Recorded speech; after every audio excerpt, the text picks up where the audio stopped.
φορά και έναν καιρό μια όμορφη κοπέλα στο δρόμο σαν την έβλεπε σου κτύπαγε η πηγέλα. Με πλούσια τα κάλλη της είχε κορμί λαμπάδα, όλοι τους τη βοηθούσανε, την έλεγαν Ελλάδα. Μόναχα με πρωθυπουργούς αυτή έκανε σχέσεις, αν έκαναν άλλη δουλειά θα ήταν για να τους σχέσεις. Αυτοί μόνο κοιτούσανε το πως θα την χρεώσουν, να φά, να πιούν, να κοιμηθούν και να την απαυτώσουν.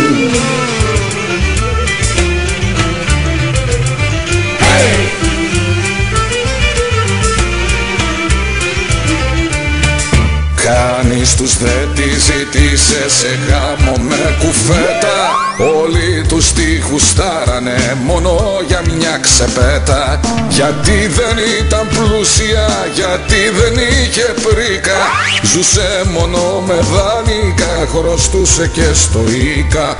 Συνέχεια όλο τους έλεγε πως θα βρει άλλον άντρα, όμως αυτή σκασίλα τους έκλανε μια μάντρα. Χωρίς καμία αφορμή, χωρίς καμιά αιτία, από το σπίτι φεύγανε σε μια τετραετία.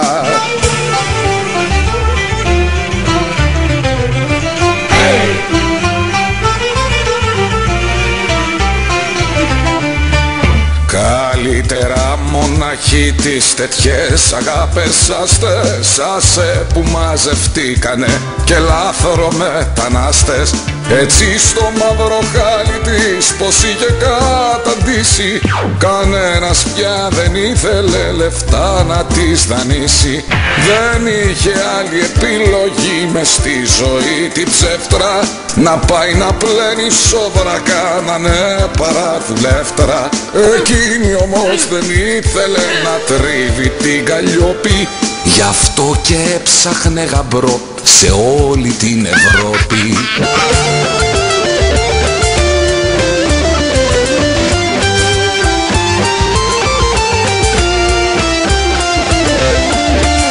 Βρέθηκαν κάτι έξυπνοι από κάποιο ταμείο, της τάξαν γάμο και λεφτά, την έκανε λαχείο. Όταν την καταλάβανε πως ήταν ένα ψώνιο, την έβαλαν κι υπόγραψε αυτή ένα μνημόνιο. Και όπως λέει ο λαός για την υπογραφή σου, πρέπει να είσαι προσεκτικός, να έχεις και το νου σου, να ξέρεις που τη βάζεις βρε αυτή μα και την άλλη, γιατί αλλιώς την πάτησες κι εσύ σαν τον Πασχάλη.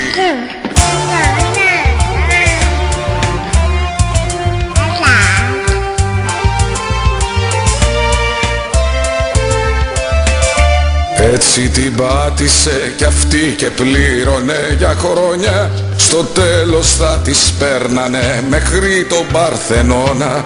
Σηκώ να φύγουμε από εδώ, πάμε σου λέω βάμος, σ' αυτή τη χώρα έγινε του μνημονιού ο γάμος.